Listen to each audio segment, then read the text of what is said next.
Kyllä.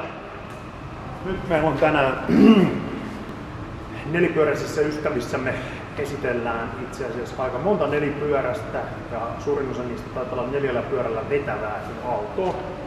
Ensimmäisenä Audi A5 Sportback, 2-litrainen TDI Quattro S-Tronic, eli kaikki nappulat kohdallaan.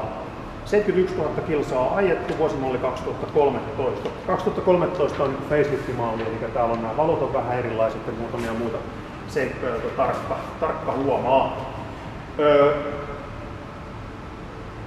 Duoda. 38 500 hintapunta. 130 kilowattia, eli kyllähän ne 4 pyörää niin kuin kivasti sutii ja sitten kun laitetaan talveksi nastatalle, niin ei niin paljon suti. Otetaan sitten turnee tästä ympäri.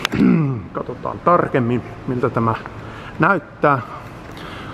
On asiallisen ihmisen asiallinen auto. Miellyttävä tommonen rauhallinen värimaailma.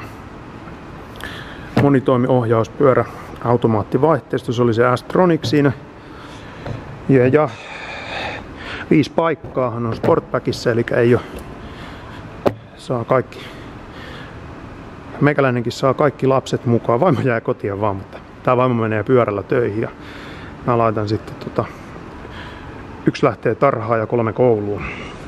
No niin, siinä oli taas tämmönen pieni päivitys, mutta 2-litrainen kone.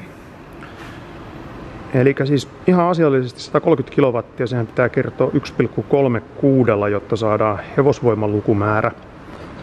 Mitä siitä tulee, joku 180. Niillä hujakoilla. Pikkusen ylikin.